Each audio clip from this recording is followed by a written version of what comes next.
Wow, look at Todd. Tie, shirt. Wow.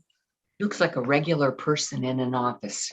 Yeah, he looks professional, unlike the rest of us. It looks like Oh, 8 o'clock in the Todd. morning. Yeah, Well, I can dress up once in a while. So, but anyway. that's a Well, fancy we white shirt. appreciate being the recipients of your image. Thank you. For Cheryl always looks professional. This is She looks like a professional florist is what she looks like. Well, I do love flowers, so yes. Yeah, she's, Looks like Oh, 8 o'clock in the Todd. morning. I don't know where Peter's at, but my leaves are changing faster than his. I wish I were here. This is in the Blue Ridge Mountains in the Shenandoah Valley. Ah, Oh, that's a pretty spot. A very pretty place. Yeah. We just got I back keep losing you guys. No. That's I not a don't bad know why thing. my audio isn't picking up. It is. Oh, you can't hear us? No, I just heard you now, Pat. Okay. But all of a sudden it was like my audio had cut out. Hmm. Let me see what happens here. We can hear you loud and clear. Well, I'm glad to hear that because I saw Ron talking to Peter, but you guys were lit up, but I wasn't hearing you. So anyway, it could be my phone. Who knows?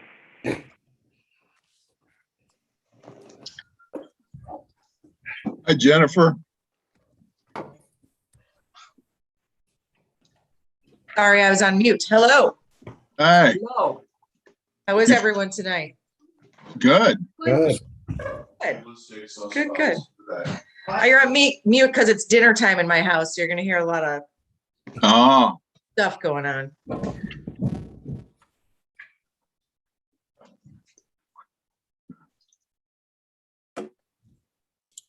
we have to be careful. Lafa is on and Charlotte's on, so we have to be careful now.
It is 6:31. Do we have enough for a quorum?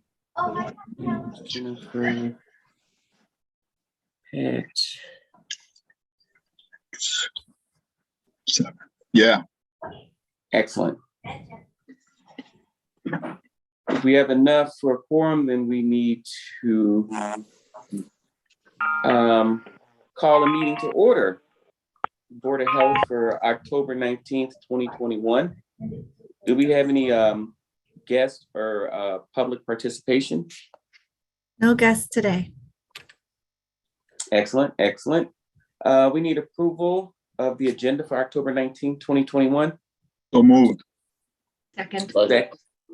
Excellent. Any discussion? All in favor, say aye. Aye. Aye. Excellent. We need approval of the minutes from September 21st. So move. Second, Second. any discussion? All in favor, say aye. Aye. Aye. Any opposed? presentations today on COVID-19 update. Good evening, everyone. I'm gonna hopefully share my screen correctly today. And okay, can you all see it? Yes. Yes. Yes. All right.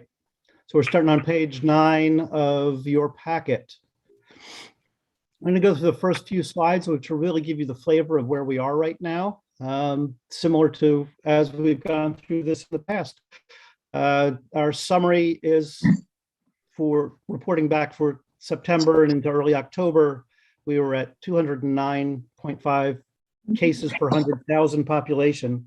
Right now, we're down a little bit lower than that, but we're still, the numbers are still high for us. We're still definitely in the 4th wave. We're monitoring the average age of cases. It kind of bounces around a bit. Positivity rate has been dropping to a certain extent because the number of tests has been increasing, so that denominator gets bigger. And we're in the mid 40, we're just above 46% of the county is, based on the total population, is fully vaccinated. Looking at how the CDC shows what the state of Illinois looks like, and then Winnebago is highlighted, you can see we go all the way back to May, which was the end of the earlier peak. We came through the summer with lots of the state looking moderate, or even parts of it were low. It started to build again in later July, and then August, September, and right into October. This 4th wave is still very visible in terms of the numbers and the transmission rates. We seem to be on the hopefully over the hump on the this 4th wave, but the state is still experiencing high numbers. This is another view of the data. That this is tracking sort of the number of daily new cases. Another way of looking at it. I'm going to skip that slide. The only thing I want to point out in terms of lab testing really is that, again, you can kind of see these peaks and valleys of the testing increases.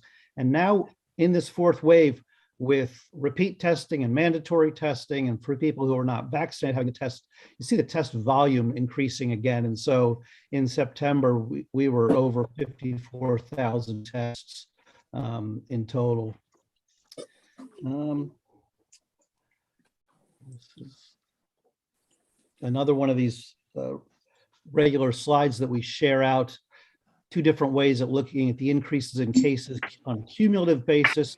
And each of these bumps is when we're in the waves. So we're still on this 4th wave. It doesn't appear to have really slowed down on this chart, but you can kind of see when you look at onset dates of illness, we're over here on the 4th wave, and it is starting to come down. So we do appear to be over that peak.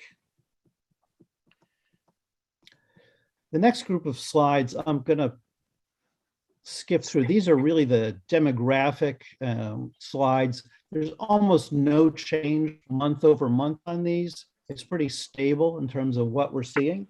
So I'm just going to kind of move through these. You've seen them all before. They really have, they change only in very small fractions of a percentage, if at all. I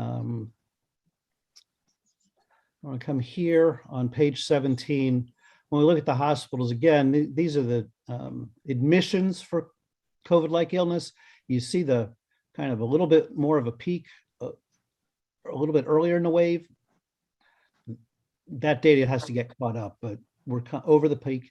The thing to really point out here is on our ICUs, Region 1's hospitals continue to be below the 20% threshold, which is really what the state's indicator from a capacity point of view. Thank you, So Christina. we continue to be at this challenge level. That's one of the indicators that continues to be problematic for our hospitals. We look at this too, again, the communities of concern is really identifying those zip codes where we see case rates that are above the average and who the top 5 are. And if we look back over the course of the pandemic, the top 5 zip codes, probably 4 of the top 5 have remained in the top 5. The 5th one tends to move up and down a little bit, but we tend to see the same zip codes. But a lot of that still reflects the early onset of coronavirus, and in particular, when we had the huge peak back in the fall, when the numbers really drove it, and those drove those up. So we took a look, just looking at September, to see whether that mix of zip codes changed a little bit. And we do see a couple others. We see the Durand area showing a very high case rate, if you calculate it based on normalizing on population. And then these 2 zip codes, 1101 and 1104, generally have not been in the top 5. So we're sort of seeing some different areas that have been hit a little bit harder in terms of their case rates in the month of September. And then the other 2 that are in top 5 are 2 of our regular favorites who are in the top 5. So, but we are seeing a little bit of change. And so we do want to make sure we monitor that to see if there are different areas that are being impacted in this latest wave. Again, looking at the schools, this looks at weekly cases reported, and the different age, it may be small in your packet, but the different colors are age bands. So the blue is age 0 to 4, the orange is 5 to 11, the green is 12 to 17, and the red is your sort of your college age folks. What you do see though was the increase when schools reopened. We saw cases going up. That blue line is the youngest kids who are either preschool or not in school at all. Those numbers also did go up, but they've stayed lower. And those numbers do appear to be dropping again. So those are sort of the school age cases that we're seeing. In terms of vaccinations, again, this comes off of the state website, but what I did want to highlight is when we look at the over 65 population, according to CDC data, almost 94% of the 65 and older population has had at least 1 dose, and just over 59% of the total population of the county has had 1 dose.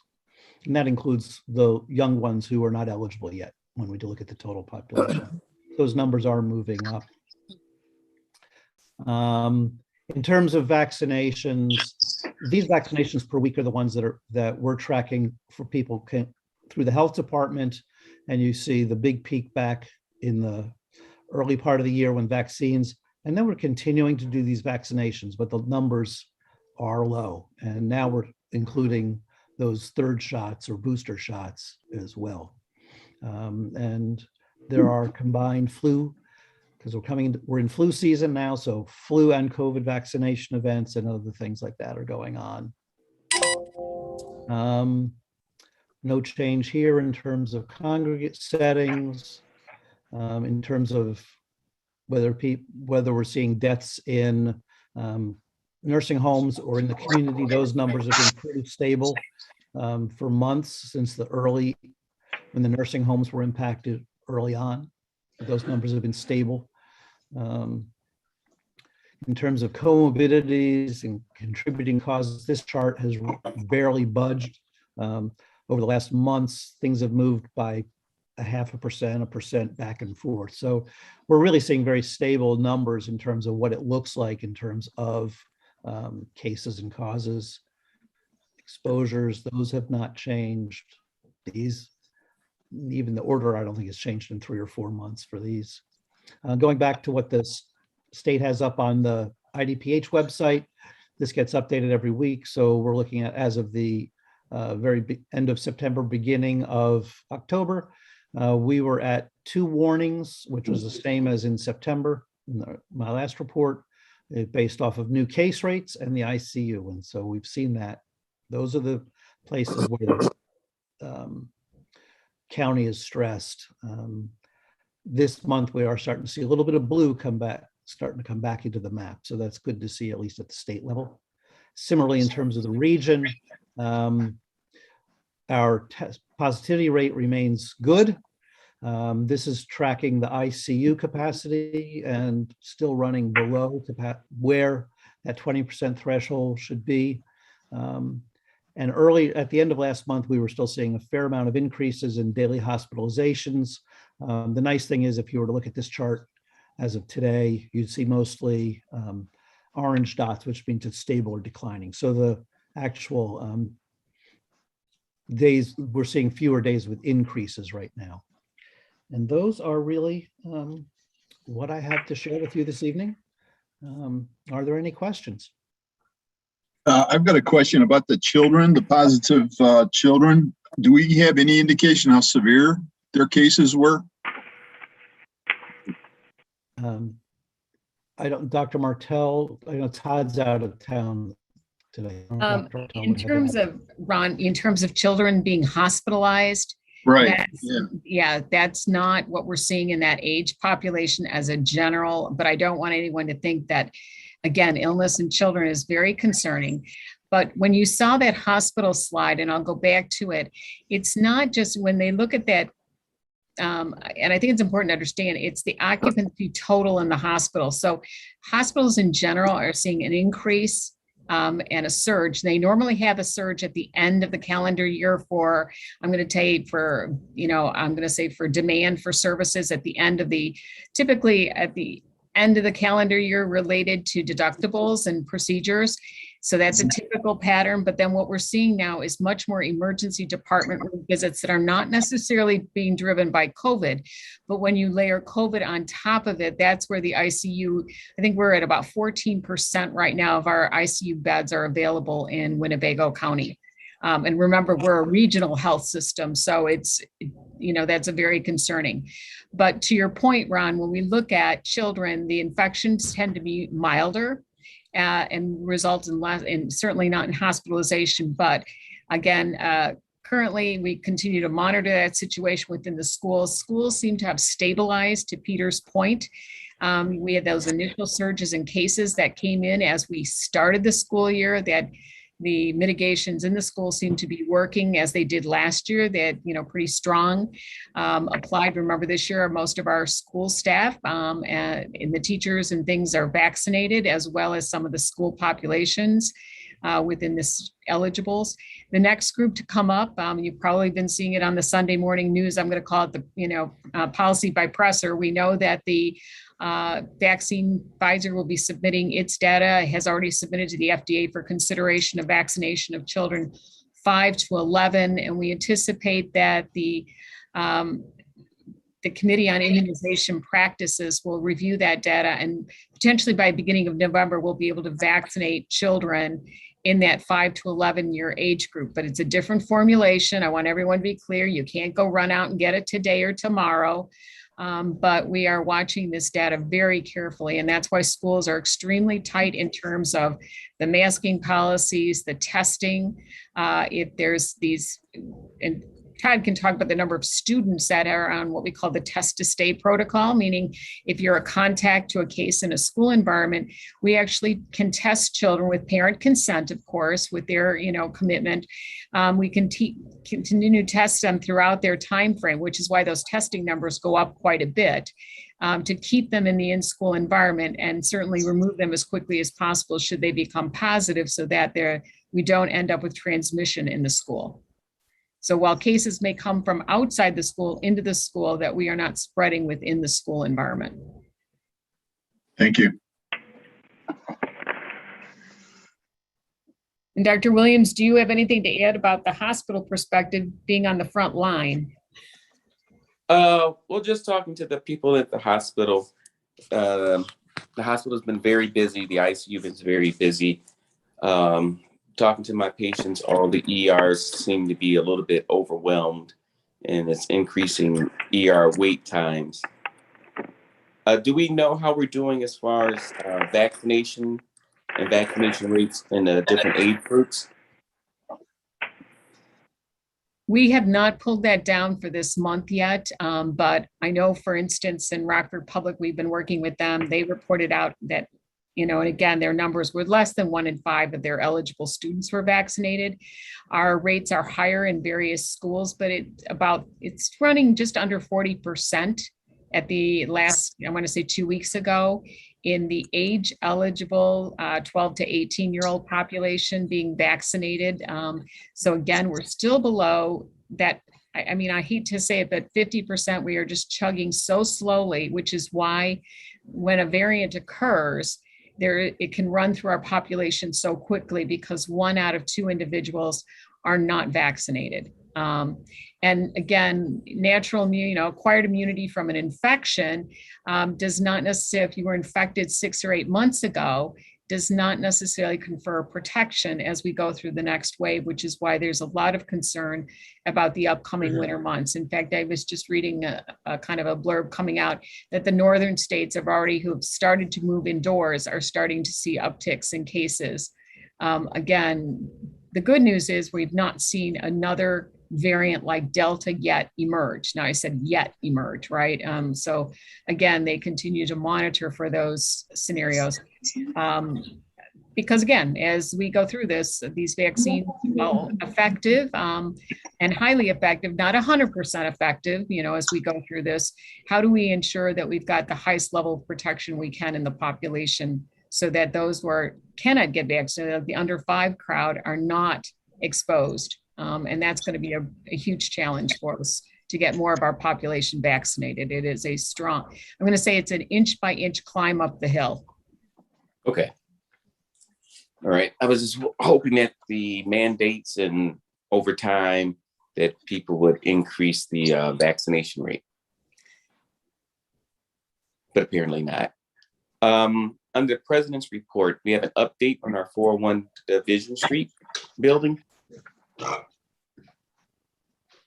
Yes, so I wanted to give you an update. First of all, 401, Todd Marshall and I reviewed the environmental assessment and the phase 1 that was completed. The positive news is that there was no concerns regarding asbestos and lead that would cause us considerable concern in the phase 1 environmental assessment. So the next part of this was I've so far been able to reach out. I'm looking for 3 different appraisals to go out and appraise the building to provide you with an update. It should be most of them are quoting me at 6 weeks to 2 months. So we will have commercial real estate appraisal go out there and provide us an appraisal of the 401 Division Street so that possibly by the December or January, we should have an update on what that land and the building itself is worth so that you can make a decision to move forward. Thank you.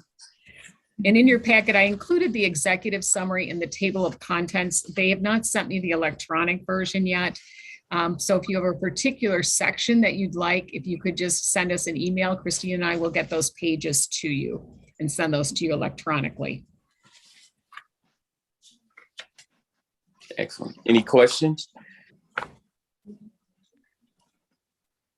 We have a membership renewal for the National Association of Local Boards of Health. Thank you, local. I couldn't remember what the L was for. I know it was Board of Health. I couldn't remember what the L was. Okay. Local.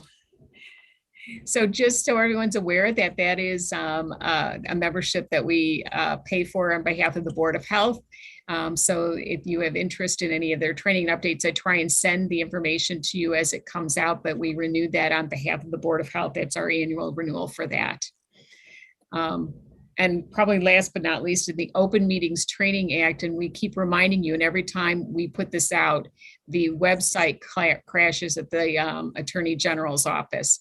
So they're aware that that link has crashed yet again. I was able to get in earlier in the month, but they are having some difficulties. And so Charlotte informed me right before this meeting that she had tried to go online, and once again, the site has gone down to take the training. So we'll continue to remind you of the availability of that training and the requirement for the annual Open Meetings Act. Will you let us know if I've been in there several times too, and it didn't work. And I mean, I can't do this every day. I'm just No, not. no, I know. What we're gonna have to do is when that window opens, we'll send out a quick, it's like a flash sale. We'll let you know that it's open, and if you can get in, great. I mean, I think most of us we've queried with IDPH to find out if there's another alternative way for us to get that training, like can it be hosted through an IDPH web portal that we could send to you? And so far, they've not really responded to that, but I think they're gonna have to make up an alternative plan since most open, units of government are having to complete their annual trainings. So Lafa, have you heard anything differently from your side of the house? I have not. And I checked the other day as well, and it's still not working.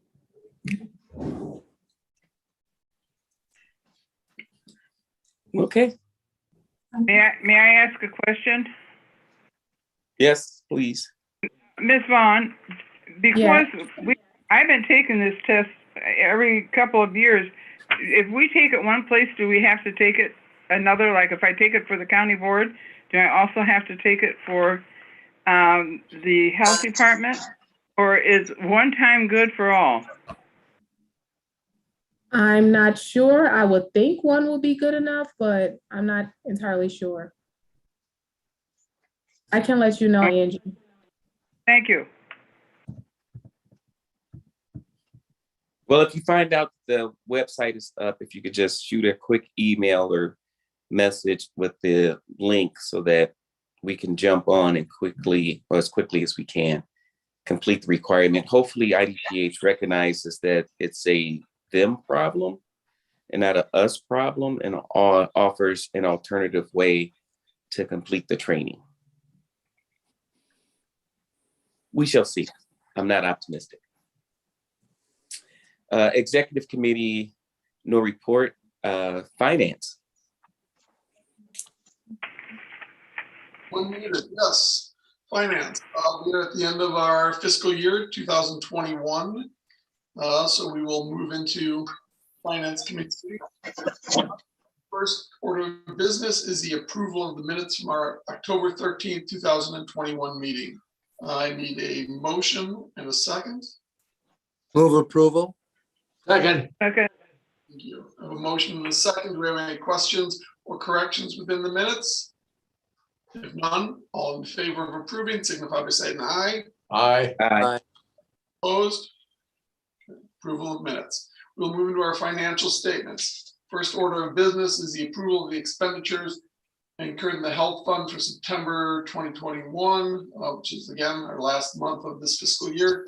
The amount of $889,415.74. I need a motion and a second. Move approval. Thank you. Second. Thank you. I have a motion and a second. Do we have any questions concerning the expenditures incurred? If none, all in favor of approving, signify by saying aye. Aye. Aye. Opposed? Approval of expenditures so passed. We'll move on to our resolution of expenditures. It can be found on page 36.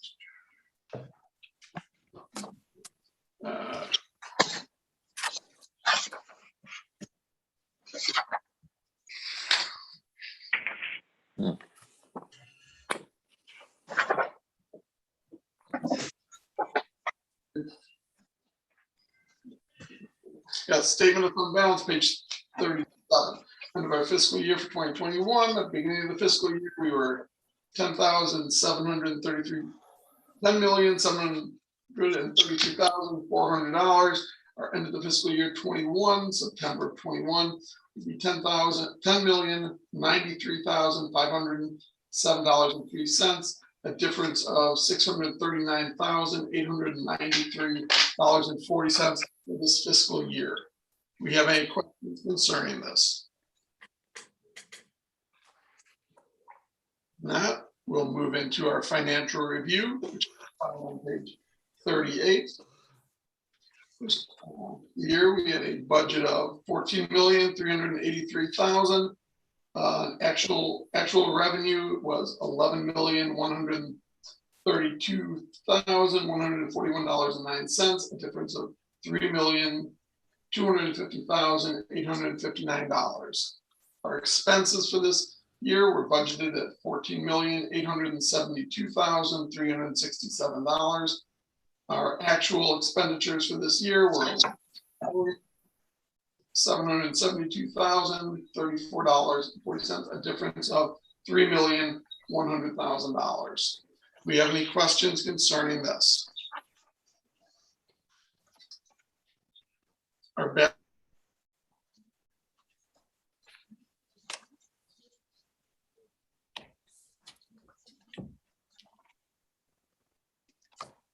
Did he freeze or is it my phone?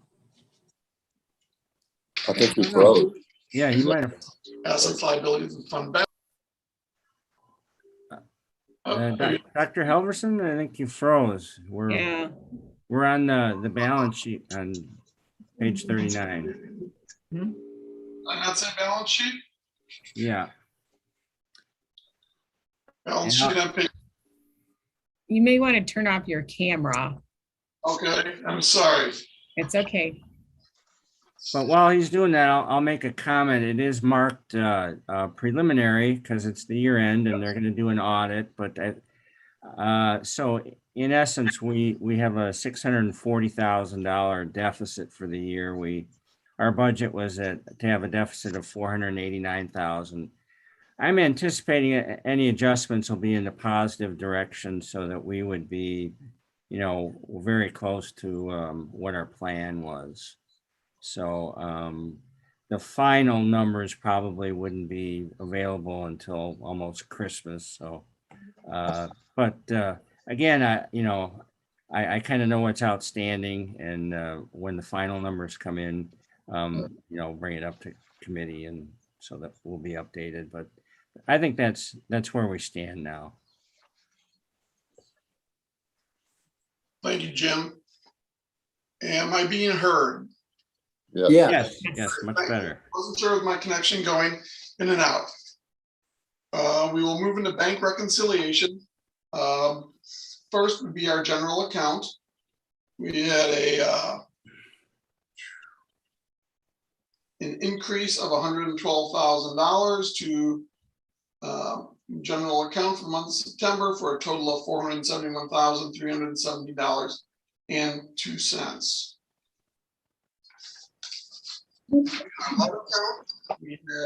We had movement out of $141,000, leaving us with our account minimum of $5,000.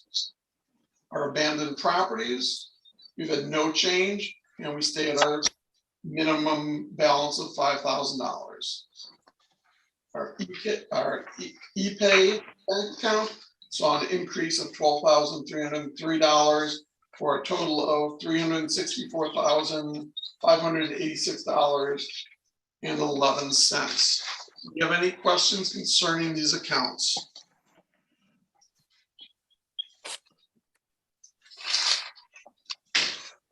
If none, we will move on to the expenditure, revenue and expenditure reports on page 52.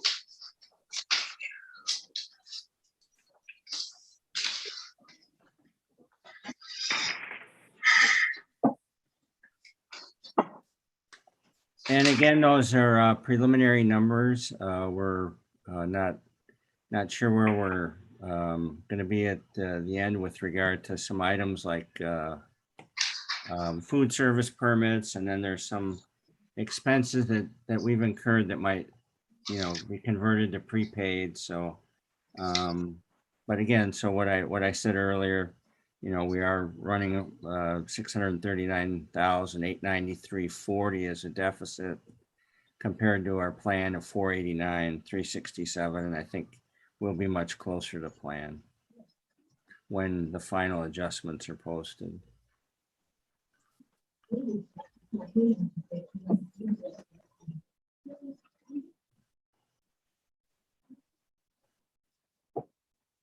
Is that someone with a question? I'm hearing mumbling in the back. No? Okay. Yep. Jim, thank you for the information. We'll move into our emergency reserve minimum. you can see for the end of the fiscal year, we were slightly below our fiscal year 2020 level. It's still well above our emergency minimum. Do we have any questions concerning that?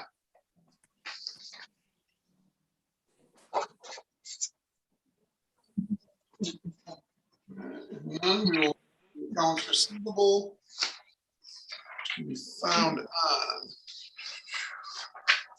I believe, page 56. Nope. Yes. Yes. Yes. Thank you. And see, we have received a total of $6,100,000. We are still, I believe, waiting for receivables of $1,381,000. Jim, do you have any info you want to give on that? No, we're just, the items in red are reimbursement reports that might be quarterly or haven't been completed, but are, pretty close estimates. So, I know we had a couple of payments that came in right in October, but the cutoff date is September 30th. So, I'm not concerned about anything uncollectible or anything on these grant programs at all. So I feel good about all those numbers there. Good. Thank you. Mhm. Any questions concerning the receivable? Not, we'll move into major expenditure requests. The Finance Committee approved their October 13th meeting, a motion to advance major expenditure items A through I. I need a motion to approve and a second. Was it A through H? A through H. A I through apologize. H. Thank you. Thank you. Yes, I is new. Move approval? Thank you. Do we have a second? Second. Okay, do we have any questions concerning any of the major expenditures, A through H? There was one that's not on the list. It's for a tuition reimbursement. Is that not on? You are No, correct. I don't That's- see it on that yeah. list there. So It's on the agenda, but it's not Yeah. on the list. Yeah. yeah. Um, And so that's for an EH employee that's pursuing a master's in public health at the University of Milwaukee. Right. And I think it's $3,400. And it's within the policy. Yes. The Finance Committee reviewed it against the policy that you have in place. So would that have been included in the ones that we advanced for vote, a motion? Yes, that was included in Yes. the A through H. That's the original H. The Pro Pharma flu vaccine is supposed to be I, and the one that's listed in the packet under I is supposed to be J. Right. The H that's missing is Victoria Sager's tuition reimbursement. So items A through I on the agenda were approved through the Finance Committee.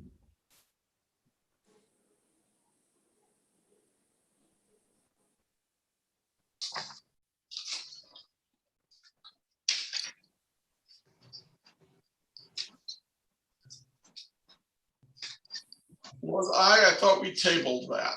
for No, this- J is the new flu vaccine. All right, thank you. Okay, do we need to amend this in some way to include the tuition reimbursement? It's on the agenda. I don't think you need to amend the chart. Okay. Yeah. All right.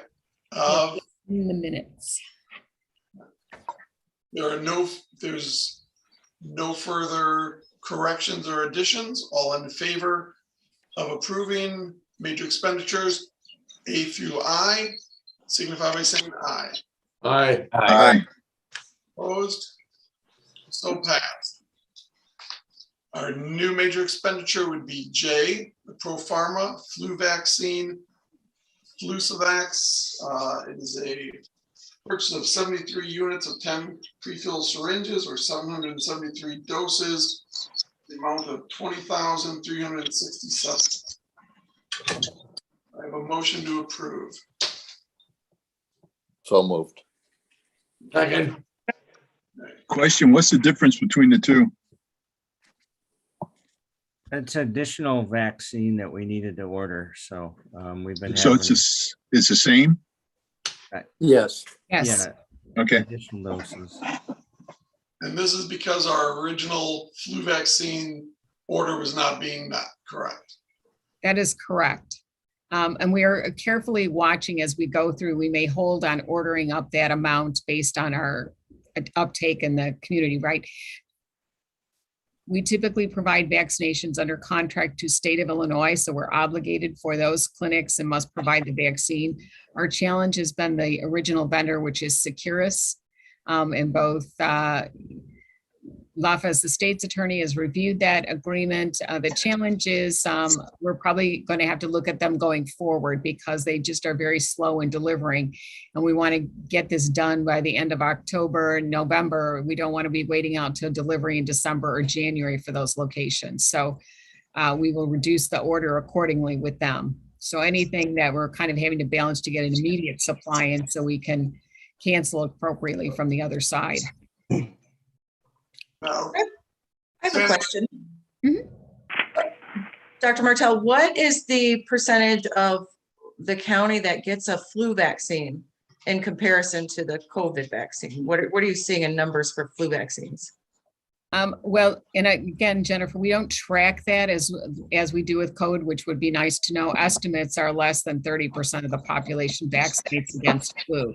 So this year, of course, there's a bigger push. We are offering, just so everyone's clear, flu vaccinations at all of our COVID vaccination sites and vice versa. So you can, I'm going to say we're trying to get you vaccinated either way. And then the state of Illinois contracts with local health departments to vaccinate their state of Illinois employees. So clearly there's a need to increase the number of individuals who receive influenza vaccine as well as COVID, especially with the respiratory conditions right now. Thank you.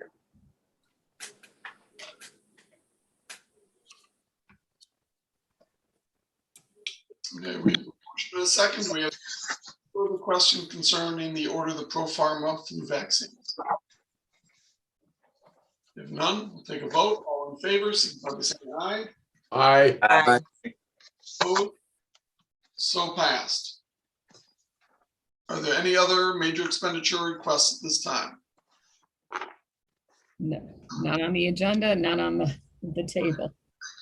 We'll move into proposed contracts and agreements. The Finance Committee on October 13th approved a motion to advance proposed contracts and agreements A through F. I need a motion to approve and a second.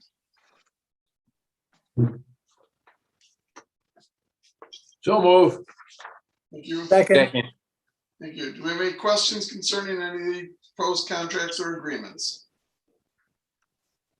If none, all in favor, signify by saying aye. Aye. Aye. Opposed? So passed. We have a new agreement. It is a renewal. This is for information only. It's with Everbridge Emergency Notification Service. And this is a renewal. Sam, I do not remember this contract from previous years. Okay. I think we've yeah, had we- it since, Go I think ahead, we've had it Katie. since 2015. And so, it's just a renewal. So it is what we use as an internal notification as well as some external notification. We also participate in other notifications in the state like Siren. So this is a redundant system. So in the event of like an active event, like a hostile event in the building, or we can notify individuals. There's also what requirement is our FEP grant, which is our Public Health Emergency Preparedness, that we do call downs. So if we have to activate staff or teams. So this is a system that's used by a lot of municipalities and communities. It is a governmental notification system that our employees sign up at the time that they come on board. And that's how we notice them if there's inclement weather, don't come into the building, For instance, even like for the chem tool, we noticed staff to stay out of the 1 mile evacuation zone. That were the field staff. We have different groupings. You may have also received notices at various times that you probably didn't always respond to or didn't know what it was about, but we have a Board of Health. We often do an activation of the Board of Health, a couple of times just to practice and make sure that we're all able to the systems. It also provides us with, prior to Zoom, we also provided us with conference call lines that were part that we could use for smaller group types of calls. So individuals can call in when we're doing a meeting. Thank you. And this is for information only at this point. Right, because it's under 3,000. All right. Thank you very much. If there's no further Finance Committee business, we are done. Thank you so much. Did you motion, I'm sorry, Dr. Halverson, you do have to motion approval of the agreement. So while it says informational only, there was no finance for it. You do have to motion. Okay. Then I need a motion and a second for the agreement. So moved. We have a motion and a second. Any further questions? Second. Motion and a second. All in favor, signify by saying aye. Aye. Aye. Opposed? So passed. Thank you. Thank you. Thank you so much. Policy Committee. I would entertain a motion to approve the minutes of our October 13th meeting. So moved. Second, Second. any questions, corrections? All right, all those in favor of approval? Aye. Aye. Opposed? Thank you. The committee is bringing to you a recommendation to approve the petition for variance to the property 13972 Delatour Drive in South Beloit. The request is for putting in a septic system instead of hooking up to the sewer line. The sewer line is within the 200 feet. Is that right, Todd? 200 feet? Yeah, actually, it should be, the state code is 300 feet, so truly it's 300. Right. Now it's for financial. Yeah. Yes, it's for financial hardship. And the septic would cost $6,800. This is new construction, $6,800. And if they hooked up to the sewer line, it would be somewhere between $100,000 and $150,000. The reason for such disparity is that, yes, the sewer line is 300 feet away, but you have to extend the main, rip up the road to do it, and then hook up to that main if you've extended it. And we looked at what the house might cost, Todd. What was it, about 100 and the surrounding homes? $140,000. That's what I thought, yeah.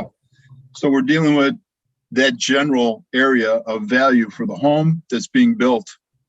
And so the committee is recommending approval of this variance to the board. So that's our motion already. I'm never sure if we need a second, but Pat says no. I agree with her. So here's the motion. It's on the floor. And comments.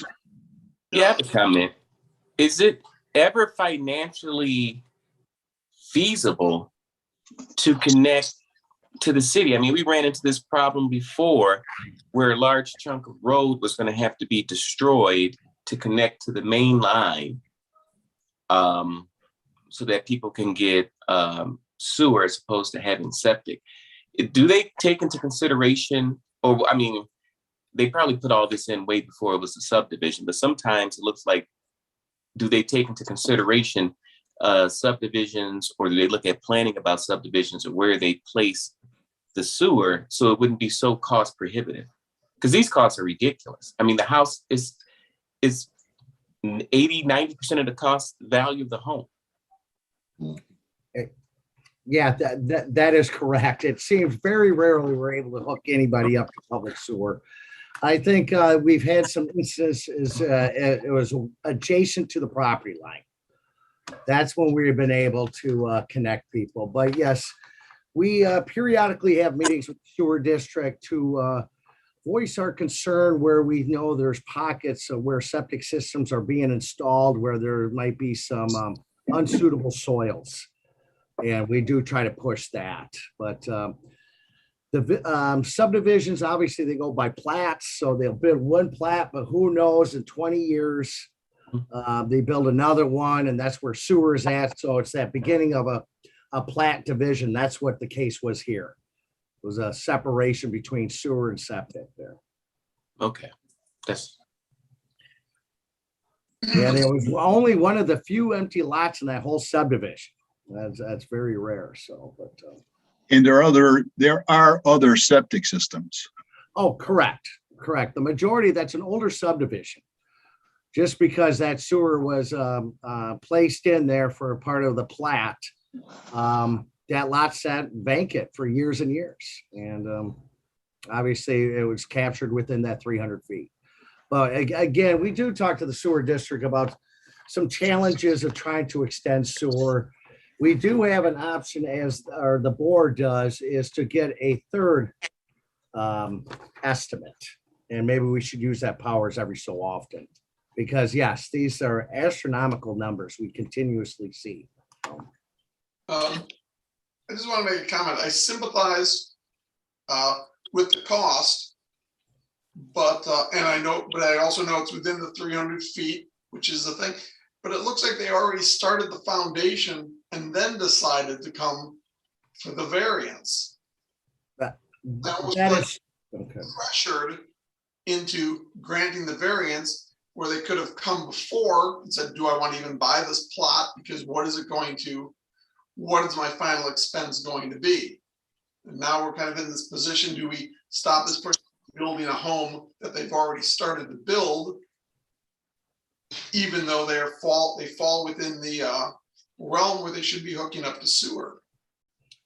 Maybe Dr. Martell, that's a policy thing working between two agencies, but maybe you want to have some discussion on that, Dr. Martell. Well, there was a lot of discussion at the policy committee regarding this, because again, as we talk about becoming modern communities, and it is an older subdivision, so you do have concerns about other properties in there and secondary septic fields. The policy and procedure, it's really been the procedure, not by ordinance, is that before a building permit is issued, that the Board of Health would approve any variances related to installation of septic and wells, or wells, I should say both. And so what happened on this one, the building permit was issued prior to the Board of Health considering the septic system. And that's a challenge, because now we have a home being built that essentially would not, without a septic system isn't really approved by anyone. So we have made notice to that, and we'll be considering what ordinance changes we need to put in place to ensure as we move forward, right? And as we modernize our communities. I would also, in this is part of a municipality, and, some of the funding that was coming through ARP and other things, we really should be looking at how they might have used that for their infrastructure plans as they move forward, right? Putting sewer and water lines throughout their entire community, because eventually, like most communities, the aging of the septic system and not having secondary fields, and then having issues then potentially, now they're on community water on this particular subdivision, but we have communities where they can't get onto community water. And so this is part of this kind of infrastructure of both waste management and water is really a concern. And so we were in this situation. We have made it known to the building department that we need to make sure that procedure continues to be followed as it has been, and if necessary, to take a look at any ordinance changes that might be proposed by the Board of Health. Thank you. Which we really want to do. Yeah. We really want to do that to avoid this. I out of juxtaposition issuing of orders. And it's never happened, I guess, for quite a while. Todd, I've been here for 27 years and that's never happened. So, yeah, so this is a little hiccup, but we want to try and prevent the hiccups in the future. exactly. Anything else on the request for variance? Okay, all those in favor? Aye. Aye. Opposed? Right now, Steve is voting no. Someplace. I'm abstaining. Okay. One abstention. Next thing is the compensation policy, which we just discussed at the committee. There's nothing to vote on. I don't know how much we want to discuss it here. It's something that Pat wasn't there, and I really want Pat to look at that too before we ever get into trying to present something for approval. But Sandra, did you want to talk about it? I think what I've included is the packet. We've been looking at with the really turnover in some of our positions, and it really caused kind of a whole, we hadn't really looked at our compensation salary and plan. Board of Health had several different policies related to longevity and then hiring. And what we look at, basically what we found is we're competitive at the time of, the offer salaries and the time of start. What we're not good and don't seem to be competitive at, and I shouldn't say good, competitive with, is really retention. And so taking a look at how do we build in some steps earlier to retain individuals so that after they've been with us 2 years, maybe as an investigator in environmental or communicable disease, that they don't go out into the open marketplace and get valued higher and therefore get hired away. And so, we're looking at all of how do we do that in a way, recognizing that we're a governmental entity, that we have 5 years was, we have a midpoint range and investing at 10 years for pension. How do we kind of make sure that we're getting people up to their mid-levels appropriately within a time frame that's manageable? If you're a new hire, really, besides a cost of living adjustment, you're here for 2.5 years before you get another salary increase. And so unless you get a promotion, right? And then we value it. But we really need to take a look at how that plays out. So it was a beginning conversation in trying to adjust. And so, and I mean, Jennifer, I know you've owned a company and some different kinds of things. I know that Mr. McCreath has done some work on in HR. So, I mean, we really do need to look at this. How do we really retain our staff once we bring them on board and train them so that we don't, unless there's an opportunity for promotion. And in a flat organization, there isn't a whole lot of mobility. So again, we start to look at what can we do. So this was a beginning opening conversation and discussion, knowing that we really need to take a look at that in our whole compensation plan. So the committee will be talking about this in the future. And obviously, if anybody's got some input they think would be valuable, please send it on to us through whoever you want to send it to, myself, Sandra, whoever. And we need to discuss it further, try and figure out how to do it. Can we get some help from county HR on looking at this too? Pat, yes, we sent it over to them. I mean, I sent over some thoughts, and I know that I've had Charlotte take a look at as part of the policy development and having looked at some of the, I'm going to say some of the contracts and collective bargaining agreements that are out there as well. How do they build in longevity and different kinds of steps? And again, we have to be thoughtful about sustainability as well as, retaining and recruiting and all that information that's out there. And HR actually did the first analysis was on whether or not our offering salaries were appropriate and competitive in the market. So they've already done that piece of it and that legwork for us. Any other questions or comments on that? Last order of business is the vaccination policy. We have a revision And you see it in red on page, starting on page 168 and going on to the top of 169, covering those people that have tested positive for COVID and then have subsequently recovered, so they don't have to take another test or quarantine. And it gives a 90 days for that. So it's just something that we didn't cover first time around. We want to make sure we cover it this time around. Thoughts? This is a recommendation, so you have it on the floor already. It's a recommended for approval by the committee. Questions? It makes sense in terms of the science, and we just didn't think of it before. Right. I mean, we're always trying to make sure we cover everything, and you're going to miss a thing here and there. So hopefully we're not back next month with another edition. You may be a CDC guidelines change. So this is, you hate for any policy to be fluid, but during a pandemic with a new virus, with mutations and new vaccinations, things of that nature, it may be more of a fluid policy than normal. Okay. Good point. All those in favor of the revision? Aye. Aye. Opposed? Abstaining? All right, that's it for policy. Thank you so much. Personnel Committee? Yeah, Lucy's not here. Ellen, we need to have a closed session Okay. to forward what was discussed at your last meeting. No problem. There's no meeting for quality. Do we have new business No, we do not. or any correspondence? Ellen, I'm Yes. wondering if are we going to get Jennifer on a committee or two? Actually, that brings up kind of into the nominating committee, which is not listed here. So continuing Right. So we put that off to next month?